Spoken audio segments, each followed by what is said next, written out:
The strike didn't sting the way they thought it would. It cracked through the air, sharp and resonant, snapping my head sideways beneath the chandelier's glow.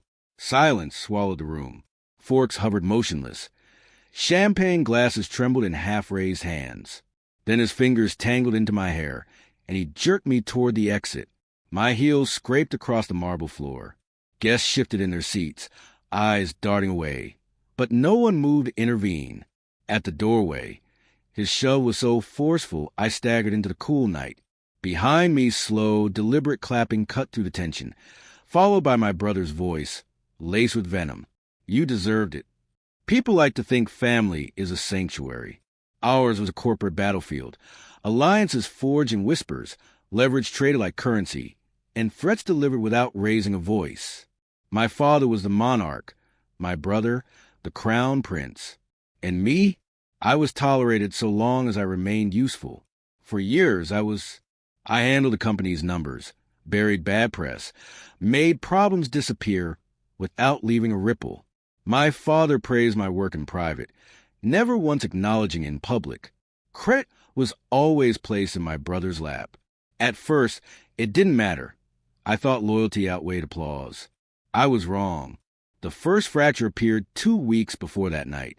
I discovered a supplier account open under my name, funneling money into an offshore entity. I had never touched it. The signature was mine, but forged. When I confronted my father in his office, he leaned back in his chair with a smirk.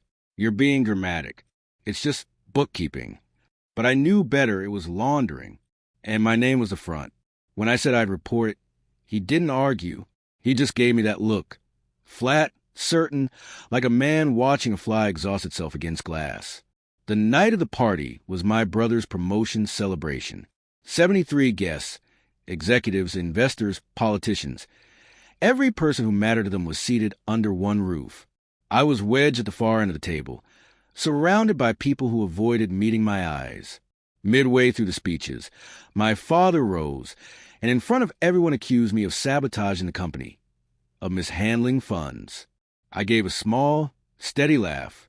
That's when he crossed the room, struck me, and dragged me out, an orchestrated spectacle of public execution. My brother's mocking applause was the seal on the sentence they thought they'd written for me, but they'd miscalculated. I didn't cry. I didn't shout.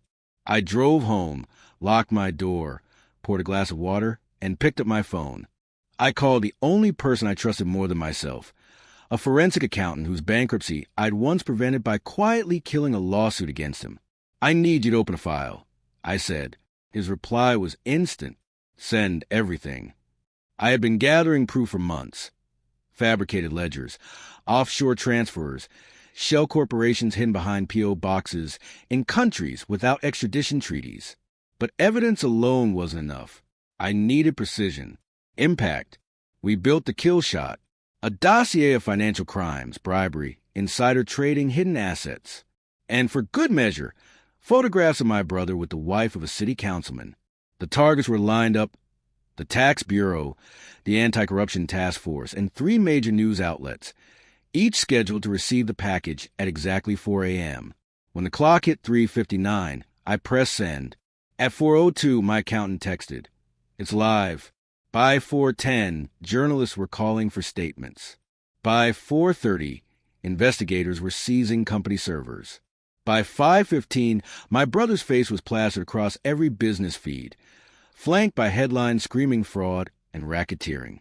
By sunrise, bank accounts were frozen, assets flagged, contracts dead. The empire was ash. At 7 a.m., I drove back to the estate just as black SUVs rolled into the driveway. Agents with warrants swarmed the grounds. My father stood in his robe on the porch, shouting at them. My brother, pale and rigid, clutched his phone, already realizing no one was answering. When my father spotted me, his voice dropped into a low growl. "You." I stepped forward, keeping my voice even. "You humiliated me in front of 73 people," I said.